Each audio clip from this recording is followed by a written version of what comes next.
천 번을 불러도 내 눈에는 눈물이 멈추지 않는 것은 십자가의 그 사랑, 나를 살리려 하늘 보좌 버리신, 나를 사랑하신 분, 그분이 예수요. 쉬지 않으면 제가 예배를 인도할 때 마음이 편하지가 않습니다. 그래서 하나님께 영광된 예배를 드리기도 하지만 주일이면 제발 제 마음을 좀 평안하게 좀 해주십시오. 여러분이 계셔야 될 자리에 안 계시면 어디 이렇게 특별한 목적이 있어서 가시는 그런 분들은 사전에 제가 알기 때문에 멀리서도 함께 예배 드리는 마음이 있었으면 좋겠다, 그런 것을 갖지만 그렇지 않고 연락이 서로 연결되지 못한 채 이 예배 자리에서 안 보이면 막 마음이 초조하고 불안합니다. 어떤 분만 그런 게 아니고 모든 성도님들이 다 그래요. 그래서 주일날 하나님께 어디서든지 예배 드릴 수 있지만 저의 마음을 좀 평안케 해주시는 우리 성도들의 협력이 있기를 바랍니다. 오늘 또 좀 불편한 마음이 있어요. 몇 사람이 안 보여서. 그렇지만 계시는 분들이 더 많기 때문에 제가 평안한 마음으로 오늘 또 귀한 말씀 함께 나누게 될 줄 믿습니다. 진교실에서 2019년도 목장 편성표를 이미 보고 올라오신 분도 계시고 아직 못 보셔서 궁금하신 분도 계실 겁니다. 그래서 항상 이맘때만 되면 제가 예배를 드리러 나올 때 늦게 나오고 빨리 사라집니다. 왜냐하면 목장 편성에 대한 이제 컴플레인이 있을까봐. 사실은 세상에 나가면 두렵지가 않은데 목장 편성한 뒤에 우리 성도님들을 보면 그렇게 두려울 수가 없습니다. 그런데 사실 이제 2019년도 목장 편성은 큰 변동이 없이 그렇게 돼 있습니다. 이 목장을 편성하면서 어떤 때는 그런 생각을 해봐요. 하나님 나라는 누구하고도 함께 우리 영광된 주님과 함께 더불어서 있는 그런 나라이기 때문에 우리가 모든 사람과 더불어서 화평함과 거룩함을 좇을 수 있는, 그래서 어느 누구와도 한 목장이 되면 잘 그 안에서 성도의 교제가 이루어지기를 바라는 그 이상을 우리가 갖고 있잖아요. 근데 그건 이상이고, 이렇게 이제 편성을 하다 보면 실제로 마음이 안 맞는 사람도 있고, 또 성격이 안 맞는 사람도 있고, 라이프 스타일이 안 맞는 사람도 있고, 뭐 여러 가지 이유로 인하여서 그 한 작은 공동체를 이룬다라는 것이 편치 않는 일들이 발생하는 것이 현실이에요. 그래서 짧은 목회를 하면서 그런 생각도 해본 적이 있습니다.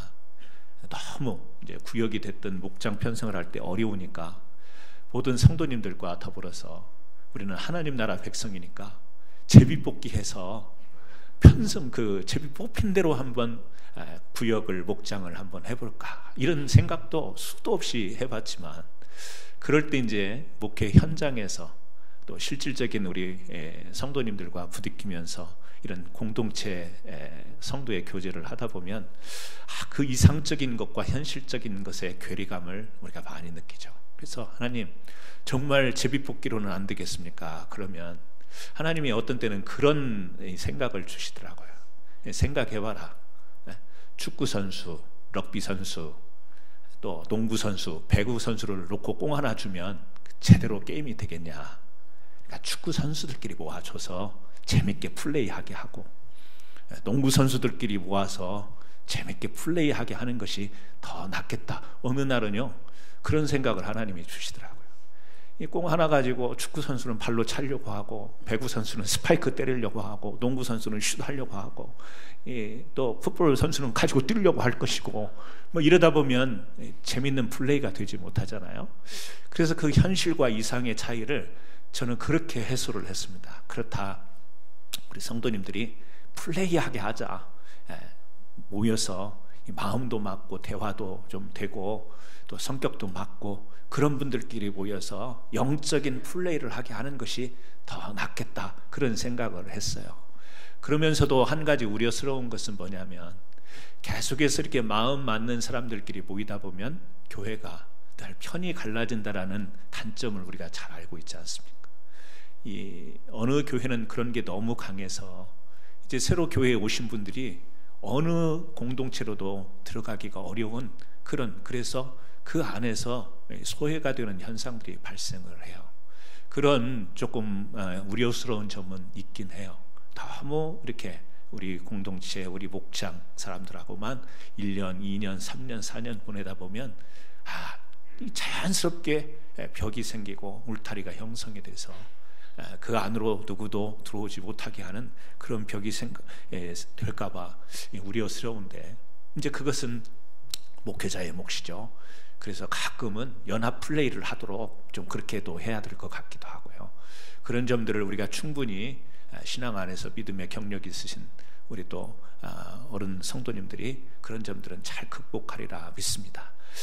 그래서 이제 2019년도 목장 편성을 했는데 올해도 잘 해오셨고 전에도 잘 해오신 것처럼 내년에도 우리 교회 작은 공동체들, 작은 교회들이 아름다운 그 믿음과 또 소망과 사랑의 교제들을 잘 나누셔서 우리 교회가 더욱더 풍성한, 그리고 성도들이 행복한 신앙생활을 할 수 있는 그런 목장이 되었으면 참 좋겠습니다. 오늘 제목은요, 우리가 사모하는 공동체, 이런 제목을 정했습니다.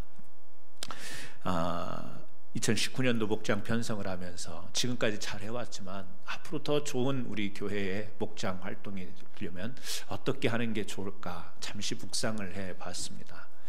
우리 현대인들에게 주어지는 특징들이 참 다양하게 이야기가 되어집니다. 뭐 학자들도 그렇고요, 언론에서도 그렇고 많은 우리가 이 아티클들을 볼 수가 있습니다. 오늘을 살아가는 우리 사람들의 특징, 그 특징 가운데서 저는 세 가지만 좀 생각해 보려고 합니다. 첫째는 현대를 살아가는 사람들이 외롭다라고 하는 거예요. 두 번째는 현대를 살아가는 사람들은 자기를 표현하고 싶다라고 하는 겁니다.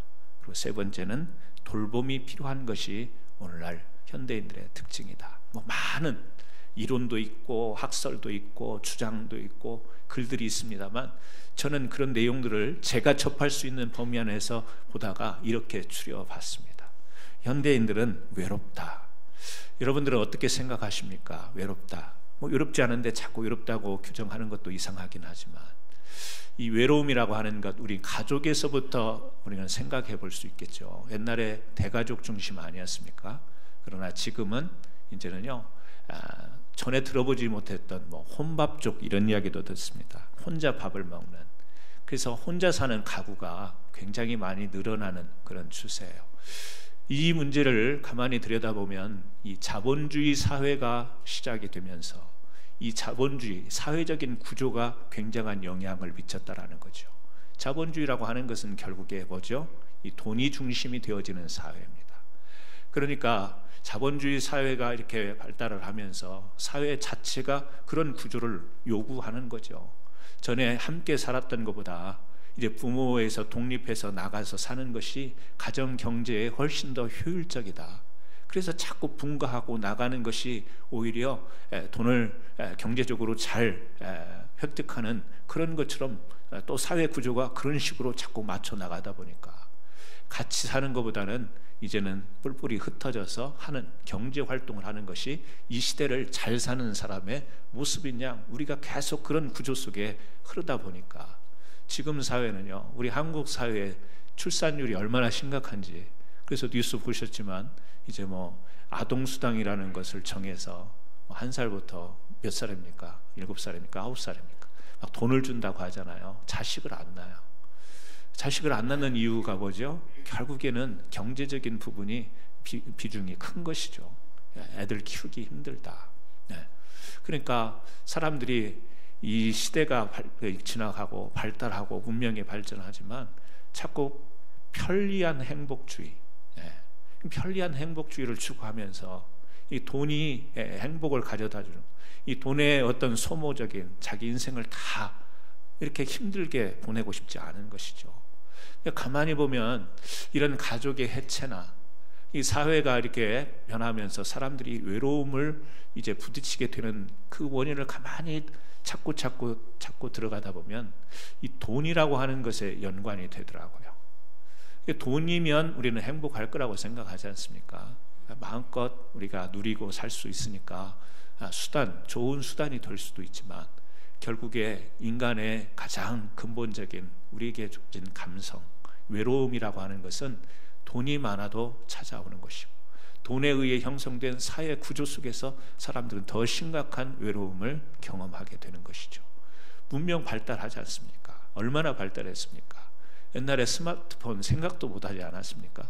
가끔 무슨 공상 과학 영화에서나 막 시계를 보면서 막 화면도 나오고 뭐 말도 하고 뭐 이런 영화로 봤던 그런 상상적인 세계가 지금 현실로 주어졌는데요. 여러분, 그래서 이런 문화, 문명이 발달하면서 우리는 그런 것들이 우리의 마음을 채워줄 수 있는 것이기 때문에 외롭지 않던가요? 아니죠. 지금은 가족들이 소파에 나란히 앉아서 다 자기 스마트폰 보고 있습니다. 나란히 앉아있긴 해요. 가족들이 뭐처럼 땡스기빙 때 가족들이 모였는데 밥 먹을 때 왜 가만히 보면 소파에 나란히 앉아서 다 자기 기기를 보고 있는 거죠. 다 다른 걸 보는 거죠. 좋은 시대를 살아가고 있습니다. 발달된 문명의 혜택을 누리고 있습니다. 하지만 인간의 근원적인 외로움을 해소해주지 못하며 오히려 인간은 점점 외로움에 깊이 들어가게 되는 이런 삶을 우리가 살아가게 되어 있습니다. 이 현대인들의 특징 가운데 또 하나, 자기를 표현하고 싶다라고 하는 것이죠. 사람은 말을 하고 싶습니다. 말하고 싶은 존재예요. 여러분, 우리가 물론 이렇게 가만히 보면 조용한 사람도 있습니다. 뭐 말을 하지 않는 사람도 있어요. 하지만 그 사람이 정말 말을 하고 싶지 않아서 안 하는 어떤 상황적인 것 때문에 그럴 수는 있으나, 우리 사람이라는 존재는 표현하고 싶은 존재입니다. 하나님께서 사람을 지으셨을 때도 사람과 대화를 하셨어요. 그리고 사람이 하나님을 거역할 때도, 그래서 바벨탑을 쌓을 때도, 이 사람들이 하나님을 대적할 때도 자기네들의 언어를 통해서 표현을 하지 않습니까? 우리가 하늘에 닿는 하나님께서 물로 심판을 했는데 그것을 거스려 하나님을 도전하는, 자, 우리도 이제 우리의 성을 쌓자 표현하죠. 하나님이 언어를 주셨습니다. 언어를 통해서 우리의 인격과 우리의 담아있는 것들을 표현하게 만드셔서 우리 사람들은 자동적으로 말하고 싶고 표현하고 싶은 존재예요. 우리가 그런데 그것이 우리가 말을 하고 싶다고 해서 다 할 수 있는 것이 아니지 않습니까? 말이라고 하는 것은 혼잣말, 이것은 혼자 말을 할 수는 있지만 이 말이라고 하는 것은 대화가 있을 때 이게 가능한 존재 의미가 있는 것이죠. 상대가 있어야 되는 것이죠. 근데 앞에서도 이야기했지만 우리는 풍성한 것 가운데서 살아가지만 외로운 존재. 여러분, SNS를 통해서 페이스북이나 인스타그램이나 팔로워들이 막 200명, 300명씩 있지만 그게 있어도 외로워요. 자기의 표현을 합니다. 자기의 마음을 표현하기도 하고 사진을 찍어서 자기의 어떤 상황을 또 상태를 표현하기도 합니다. 근데 어찌 보면 그렇게 표현하는 것들이 외로워서 그런 것일 수도 있어요. 그런 것들이 직접 사람과 얼굴을 대면하면서 눈과 눈을 부딪히고 입술과 입술을 통해서 언어를 통해서 대화를 주고받으면서 나의 존재감, 또 그리고 나의 존재 의미, 이런 것을 찾아야 되는데 그런 문화, 그런 형성이 안 되다 보니까 우리가 표현하고 싶은데 이제는 표현하고 싶은 대상도 없는 거예요. 그러니까 기계에다가 계속 손가락으로 누르는 것이고요, 계속해서 누른 글을 보내는 것이고 받고 막 이렇게 살아가는 거예요. 우리 사람은 참 표현하고 싶어요. 말을 하고 싶죠. 그래서 조금 어떤 때는 어떤 사람이 만나서 내 이야기만 들어줘도 그렇게 고마울 때가 있어요. 너무 답답했는데, 말하고 싶었는데 그 이야기만 들어주는 것만도 고마울 때가 있습니다. 우리 사람은 자기를 표현하고 싶어하는 존재. 또 사람은요, 돌봄이 필요하죠. 사람은 어느 상황에선가 자기의 힘, 자기의 능력만으로는 되지 않는 그런 것들을 맞부딪히면서 살아가게 되어 있습니다.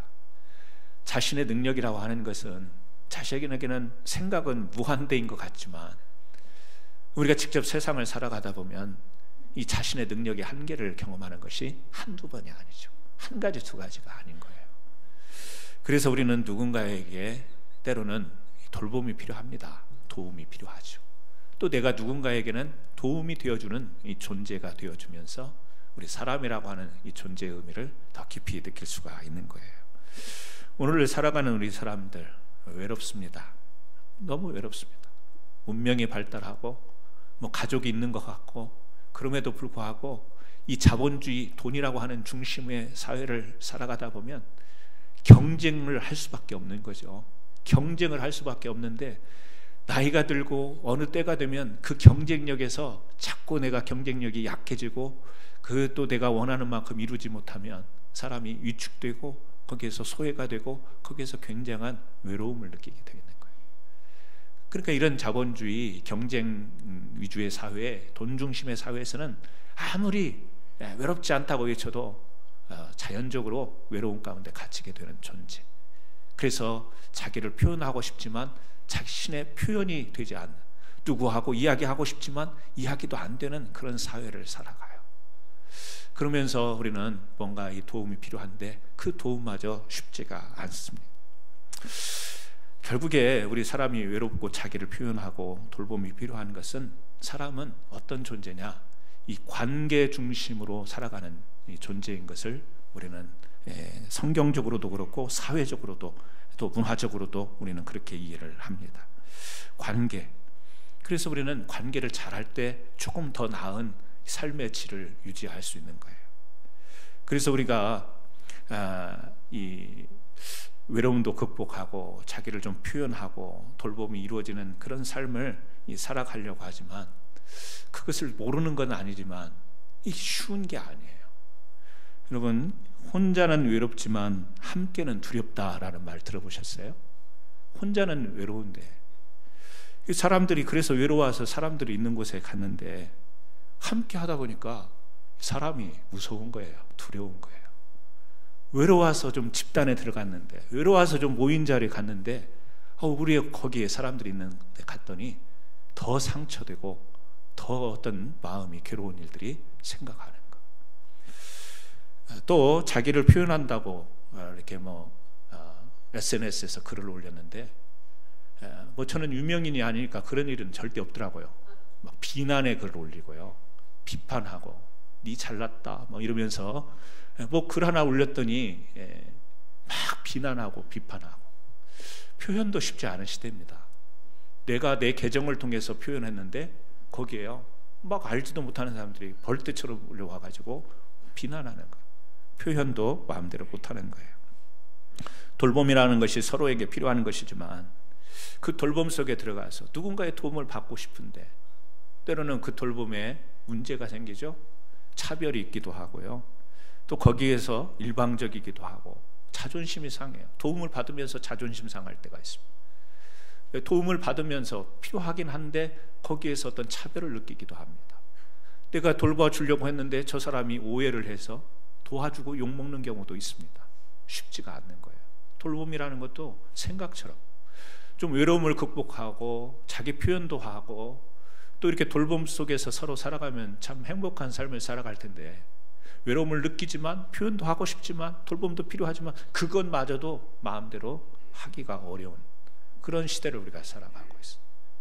그러면 가운데서도 우리가 좀 몸부림치는 가운데 사람들이 그래도 외로움, 표현, 돌봄 이런 게 필요해서요 자꾸 좀 사람들이 모인 자리를 가잖아요. 그걸 우리가 커뮤니티라고 이야기하죠. 커뮤니티, 공동체 안으로 좀 들어갔을 때 그 혼자의 외로움, 자신의 존재 의미를 더 좀 찾아보려고 커뮤니티. 그래서 우리가 다양한 커뮤니티에 이렇게 연결이 된 분들이 있습니다. 제가 우리 성도님들도 보니까 이런 모임 저런 모임들에 많이 이렇게 다니시는 것 같아요. 몇 분이 모여서 식사도 하고 만나기도 하고 그런 모임들을 이렇게 참여하시는 걸 볼 수 있습니다. 필요한 것이죠. 커뮤니티 필요한 겁니다. 그런데 오늘 우리는 이 상에 나가서 우리가 그런 커뮤니티 가운데서 이 관계 중심으로 우리의 그런 문제들을 극복하려고 하지만, 이 관계 중심의 문제가 우리에게 가져다주는 유익만 있느냐, 아까도 말씀드렸지만 관계 중심적으로 내가 그렇게 나의 삶을 또 또 내게 가진 어려움들을 이겨보겠다고 하지만 그 관계 중심만 가지고는 해결이 되지 않는다라는 거, 거기에도 한계가 있다라는 거. 그래서 우리는 한 가지 더 생각할 수 있는 것은 뭐냐면, 이 관계를 잘 맺고 관계 중심으로 가서 이 현대인의 삶의 문제들을 극복할 수는 있지만, 더 중요한 것은 뭐냐면 이 목적 중심의 삶을 살아야 되는 거. 관계 중심을 매개로 하여 목적 중심으로 살아가는 것이 어떻게 보면 완벽이라는 말은 할 수는 없지만 그게 더 바람직한 것이다. 오늘 히브리서 10장의 말씀은 그걸 우리에게 이야기하는 거예요. 우리 교회도 어떻게 보면 공동체라고 이야기할 수 있습니다. 우리가 목장 모임이라고 하는 것도 작은 공동체예요. 그런데 성경 히브리서를 통해서 우리에게 이제 보여주시는 말씀이 있습니다. 1장부터 10장까지는 예수는 누구인가에 대해서 이야기를 해요.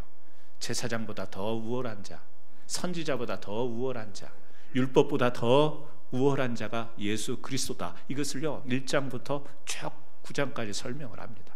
10장 앞부분 설명을 하고 나서 그 예수 그리스도를 통하여 우리가 어떻게 해요? 하나님께 나아가자. 이게 오늘 읽은 10장 19절 말씀. 목적을 이야기해요. 우리 예수 그리스도를 구주로 받은 사람들, 우리의 구원자요, 우리의 삶의 주인으로 예수 그리스도를 믿는 자들. 왜냐하면 예수님이 어떻게 했죠? 여기 설명해 있는 것처럼 십자가의 피를 흘리시고, 그래서 하나님께 구약의 백성들이 하나님께 누구나 나갈 수 있는 게 아니었죠. 지성소에 대제사장만 들어갈 수 있는데, 예수가 십자가에서 죽으시는 순간 그 지성소의 휘장이 찢기면서 누구든지 하나님께 나갈 수 있음, 이걸 설명하잖아요. 그러니까 예수를 믿는 우리들의 이 삶의 신앙의 목적은 뭐냐면 하나님께 나아가는 거예요. 하나님께 나아가는 거. 그런데 그 하나님께 나아가는 이 목적, 그런데 그 목적을 무엇을 통해서? 관계를 통해서 이 목적을 성취해야 된다. 그래서 그 관계를 설명하는데 어떻게 설명을 합니까? 25절에 보니까 이런 이야기를 하죠. 모이기를 패하는 어떤 사람들의 습관같이 하지 말고. 무슨 이야기를 해요? 사람들이 모이래요. 뭐죠? 관계를 형성하라는 거예요. 모임, 공동체의 모임, 이 관계 중심의 모임을 통해서 어떻게 해라? 목적을 붙들어라. 하나님께 나아가라. 지금 이야기합니다. 그러니까 우리가 읽은 히브리서 10장 19절부터 25절까지 보면 지금을 살아가는 우리들, 특히 여러분은 신앙으로 예수 이름으로 세례도 받으셨고 예수 그리스도의 그 중보하심으로 우리가 구속함을 얻은 성도예요. 성도가 이 세상에서 살아갈 때 사람이니까 외로울 수 있습니다. 나도 표현하고 싶습니다. 돌봄도 필요합니다. 믿지 않는 사람들과 이 갖는 모든 문제점들을 우리가 동일하게 가질 수 있습니다. 그런데 성경은 우리가 신앙 안에서 분명하게 어떤 목적을 가지고 살고 또 그 목적을 이루기 위해서 어떤 관계를 형성하면서 나가야 될지를 명확하게 이야기를 해주는 거예요. 적어도 이 말씀을 붙들고 우리가 안 믿는 사람들처럼 너무 외롭다고 고민하고 고독해 하지 말고, 내가 표현하고 싶은데 나는 어디 가서 말도 못하는 삶을 너무 외로워, 이렇게 우리가 한숨만 짓는 삶을 살지 말고, 특히 교회에 주어진 공동체와 특히 목장을 통해서 저는 여러분들이 이 목적과 이 관계를 아름답게 잘 형성해서 여러분의 신앙생활이 좀 재미가 있었으면 참 좋겠습니다. 그래서 목장에 가면 재미가 있어야 돼요. 목장 갔더니 더럽게 재미없더라, 막 이렇게 이야기하는, 이러면 안 되죠. 목장 왜 이렇게 한 달이 빨리 돌아와, 가기 싫어, 뭐 이런 마음이 뭐 상황에 따라 있을 수는 있어요. 사람이니까 또 목원들끼리 부딪히는 일이 있으니까 그럴 수는 있지만 그건 일시적으로 있을 수 있는 일이나, 목장 그러면 사모하는 공동체가 돼야 될 줄로 믿습니다. 기다려지고 목장 가면 너무 재밌어. 집에서는 식구들끼리 이야기 안 하는데 목장 가면 이야기 많이 하는 사람 있잖아요. 그리고 집에 와서 또 혼나잖아요. 왜 이렇게 목장 가서 말이 많냐고. 집에서는 이야기도 안 터니. 목장이 재밌는 목장이 돼야 돼요. 사모하는 목장이 되어야 돼요. 즐거운 목장이 되어야 되는 것이 저의 지론입니다. 목장은 재밌어야 돼요. 이 목장이 재밌으려면 오늘 성경이 말하는 세 가지예요. 뭐죠? 여기 보니까 22절에 보니까 뭐가 나오냐면 온전한 믿음으로 하나님께 나아가자. 믿음을 이야기합니다. 23절에 보니까 소망을 이야기하죠. 또 약속하시는 이는 미쁘시니 우리가 믿는 도리에 소망을 움직이지 말며 굳게 잡고. 믿음, 소망. 자, 24절에 힌트를 드렸습니다. 뭐가 나올까요? 사랑. 서로 돌아보아 사랑과 선행을 격려하여. 여러분, 우리가 너무 쉽게 알고 있는 믿음, 소망, 사랑이 여기에 담겨 있는 거예요. 하나님께 나아가는데, 우리는 그 나아가는데 첫째는 서로 돌아보면서 모이기를 피하지 말고 함께 모여야 돼요. 관계 형성을 해야 돼요. 그 관계 형성을 하는데 그 안에 핵심적인 내용은 뭐가 돼야 돼요? 믿음, 소망, 사랑. 이것을 목장에서 나눠야 되는 거예요. 믿음, 소망, 사랑을 나눠야 돼요. 어느 목장에 참관하다 보면 자꾸 목자들이 티칭하려고 해요. 가르치려고 해요. 목장은요, 티칭이 아니에요. 쉐어링이에요. 나누는 거예요. 목자분들이 자꾸 설교하려고 해요. 그러면 내 잡이 위협을 받는다니까. 그냥 설교는 저한테 들으세요. 그 목자들은 자꾸 너무 설교 잘하려고 하면 제가 나중에 어떻게 해야 되겠어요? 목장은요, 나누는 거예요. 쉐어링 하는 거예요. 뭘? 믿음을 나누는 거예요. 소망을 나누고 사랑을 나누는 거예요. 믿음이 없는 사람이 옵니다. 교회 한 번도 안 다녔던 사람이 올 수 있고요. 믿음이 전혀 없는 사람이 목장에 올 수가 있습니다. 그때 먼저 믿음의 선배 된 사람이 자신의 그 믿음의 경험을 나누는 거예요. 이야기를 해주는 거예요. 내가 옛날에 한때 세상에서 잘 나가면서 이렇게 살았는데, 믿음 없이 살았는데 살아보니까 하나님이 붙들어 주시고 하나님이 이끌어 주시는 그 삶을 살지 않으면 살 수가 없더라. 이 믿음에 관한 이야기를 믿음이 없는 후배에게 이야기를 해주는 거예요. 그러면 전혀 믿음에 관심이 없던 사람이, 그러나도 좀 요새 삶이 좀 힘들고 고난스러운데 귀가 솔깃하면서 믿음이라는 게 그런 건가 그러면서요, 처음부터 막 설교가 들어오지 않습니다. 처음부터 성경 공부하고 싶지 않습니다. 처음부터 막 성경 찾고 싶지 않아요. 예수를 안 믿은 사람이 처음부터 막 어떤 뒤집어지는 은혜가 아니면 설교 안 들어오고 성경 봐도 모르고 그렇습니다. 그런데 같이 세상을 살아가는, 한 시대를 살아가는 어떤 인생의 이 동년배가 아니면 선배가 이렇게 살았다고 하면서 믿음 이야기를 하니까 그건요, 귀에 쏠깃 들어오는 거예요. 그래서 목장에서 뭘 하죠? 사람과 사람의 만남, 이야기를 해요. 표현을 하는 거예요. 그러면 어떤 그 상대방도 나도 사실은 이런 고민이 있었는데 그걸 믿음을 가지면 그렇게 살 수 있는 건가요? 이러면서 자기도 표현을 하는 거예요. 만나서 외로움도 극복하고 표현도 하고 그러면서 내가 도와줄게요. 돌봄이 거기에서 형성이 되는 것이죠. 뭘 통해서요? 믿음을 통해서. 앞날 살아가는 게 깜깜한 사람이, 답답한 사람이 있잖아요. 또 회사 일이 잘 안 되어서 내일을 걱정하는 사람이 있고, 우리 자녀들을 어떻게 키울까 막막한 사람도 있고, 이민 온 지 얼마 안 돼서 이 미국 사회에 어떻게 적응할까 두려운 사람도 있고, 소망에 관한, 세상 살아가는 소망이 아니라 하나님이 우리를 붙들어 주시고 우리의 인생을 보장시켜 주시고 보호하시는 이 미래에 대한 소망, 이 땅에서 사는 소망뿐만 아니라 우리 영혼에 대한 소망을 함께 나누어 주는 이 관계 형성을 통해서. 재밌죠. 그런 이야기 하면 재밌어요. 그런데 간혹 보면 어떤 목장에 가보면 한 20분 교제 가지고 말씀 나누고 이제 예배 끝났습니다. 책 딱 덮으면 식사하면서 그때부터 나오는 이야기가 어떤 이야기일까요?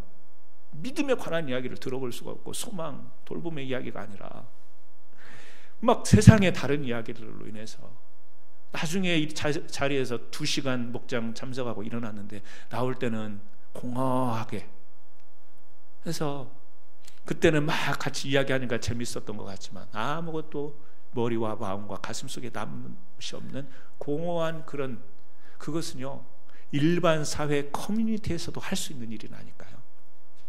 그것은 우리 세상에서 계모임에서도 할 수 있고 어떤 커뮤니티에서 해소할 수 있는 거예요. 그런데 우리는 성도의 모임이잖아요. 예수 그리스도를 통하여서 이제 믿음으로 부름을 받은 자들의 모임이기 때문에 거기에는 목적이 있는 거예요. 어떻게? 하나님께 나아가는 목적. 하나님께 나아가자, 이것을 오늘 이야기하잖아요.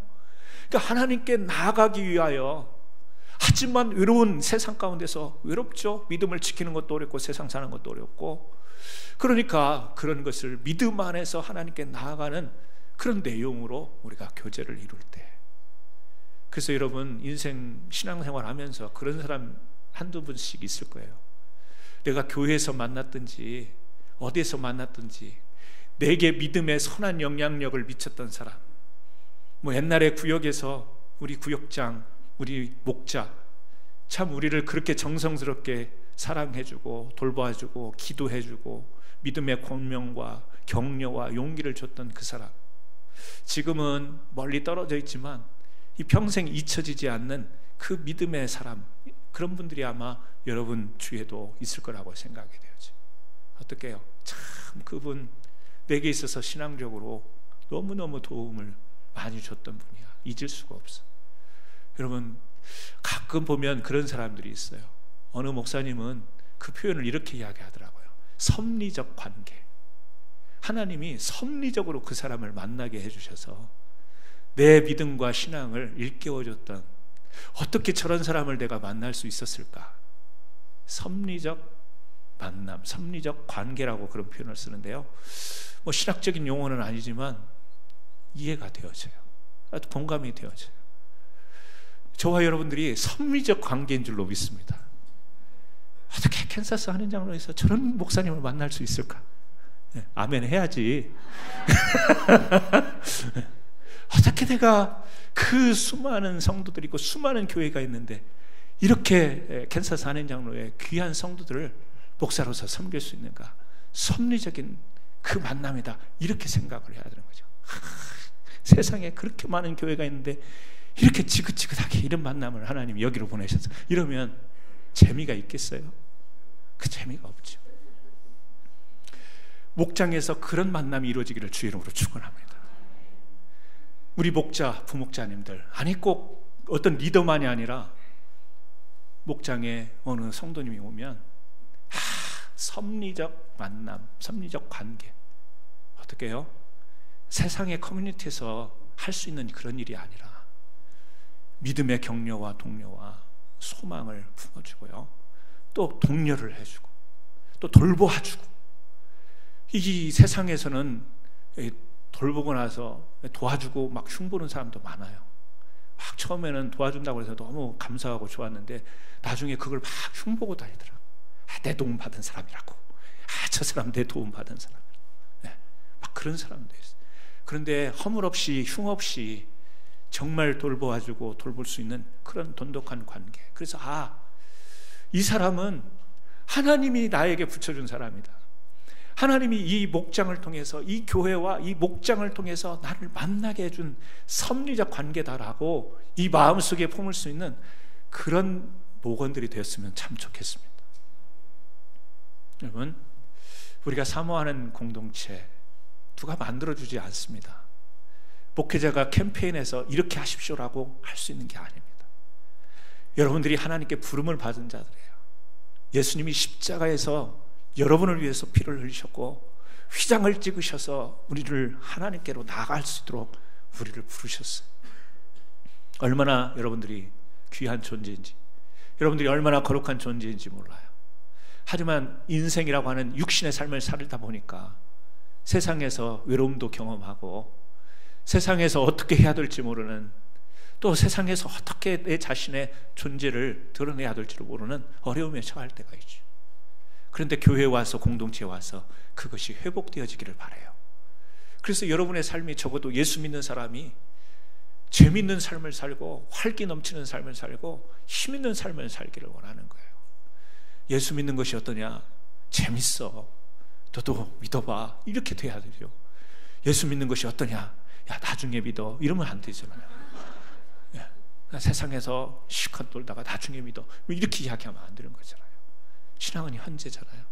현재 괴로움과 외로움을 극복하고 잘하기 위해서 여러분, 오늘 특히 히브리서 말씀을 통해서 우리의 모임의 목적도 하나님께 나아가는 겁니다. 예배의 목적도 하나님께 나아가는 거요, 목장 모임도 하나님께 나아가는 거예요. 근데 하나님은 관계를 통하여서 그걸 매개체로 해서 우리로 하여금, 그래서 성경의 많은 곳을 보면요, 우리에게 서로라는 단어를 굉장히 많이 성경은 이야기해요. 다 이야기할 수는 없지만 여러분, 갈라디아서 5장 13절에도 오직 사랑으로 서로 종노릇하라. 오늘 읽었던 히브리서 10장 24절에도 서로 돌아보아 사랑과 선행으로 격려하며, 야고보서 5장 16절에 너희 죄를 서로 고하며 병 낫기를 위하여 서로 기도하라. 요한 1서 4장 12절에 만일 우리가 서로 사랑하면 하나님이 우리 안에 거하시고. 서로 뭐죠? 관계예요. 그래서 간혹 어떤 분들은 나는 목장 모임 안 할래요, 안 갈래요, 싫어요. 공동체 안으로 들어오기를 거부하시는 분들이 계세요. 공동체 안으로, 교회 안으로, 공동체 안으로 들어오기를 거부하시는 분들이 계세요. 마음은 이해하나 하나님께서는 우리로 하여금 서로 사랑도 서로, 돌보는 것도 서로, 기도도 서로. 그래서 이 관계를 하나님이 정하신 거예요. 우리 인간이라는 존재는 내가 그 공동체를 거부할 수 있는 존재가 아니구나. 서로 이렇게 얽혀서 그 안에서 좀 띠격띠격 하는 것도 있겠지만 서로 함께 기도하고 함께 위로하고 함께, 이것이 하나님이 원하시는 모습이구나. 관계를 매개로 하여 그렇게 서로가 함께 되어서 하나님께 나아갈 때 혼자 하나님께 나아가는 것보다 훨씬 더 어떻게 해요? 강하고 담대하고 제대로 갈 수 있는 그런 방편이기 때문에 저는 우리 교회 목장이 그 어느 때보다도, 그리고 또 어느 장보다도 더 재미있는 목장이 되었으면 참 좋겠습니다. 그를 위해서는요, 조금 이 목장의 기능이 이렇게 하나님께 나아가는 기능이지만, 전체적으로 나아가는 기능이지만 예배의 기능이 있습니다. 함께 소그룹이 모여서 예배합니다. 간증도 합니다. 또 어떤 기능이 있죠? 교회의 봉사의 기능도 있습니다. 왜냐하면 목장별로 우리 교회는 점심 예찬을 준비하잖아요. 예배하는 기능, 또 교제하는 친교회 목원들끼리 친교하는 기능, 또 교회에 봉사하는 기능도 있어요. 그러니까 재미있으려면 이 기능에 서로 함께 참여해야 돼요. 근데 간혹 봉사하는 일에서 삐걱거릴 때가 있어요. 왜? 봉사하는 일에서 나는 빠져버리는 그런 게 있어요. 예배와 교제는 참여하는데 봉사일에서는 나는 열외 해서 나는 봉사하는 일은 그 목장에서 빠질 거야, 잃어버리면 교제가 안 되는 거예요.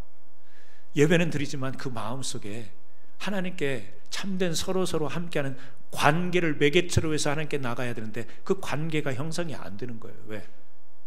연애할 때는요, 좋은 것을 나누는 거래요. 결혼은요, 힘든 것을 나누는 게 결혼이래요. 그러니까 연애 같은 신앙생활 할 때는 좋은 것만 이렇게 나누려고 하는, 실제 성도의 삶은 힘든 것을 나누는 거죠. 그러니까 봉사하다 보면 힘든 게 많아요. 그럴 때 같이 서로 하는 것이 뭐예요? 공동체 관계를 잘 하는 겁니다. 그래서 우리 목원들이 예배와 친교 교제와 또 그리고 교회에 사는 봉사의 기능까지도 관계 형성을 잘 하셔서 얄밉게 굴지 말고 잘 형성하셔서 하나님께 나아가는 아름다운 공동체를 이루면, 그 공동체들이 모여 있는데 우리 교회의 영적 파워가 얼마나 하겠어요?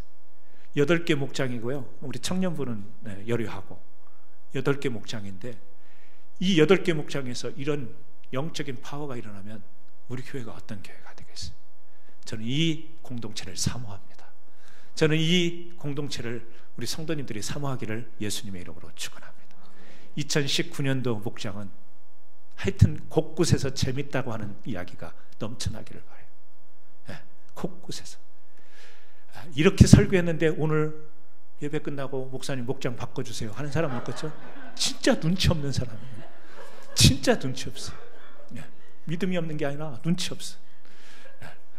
즐겁게 함께 조금 안 맞는 것이 있어도 맞춰가면서 예배와 교제와 아름다운 봉사를 섬기는 귀한 사모하는 공동체를 이루시기를 예수님의 이름으로 축원합니다. 기도하십니다. 하나님,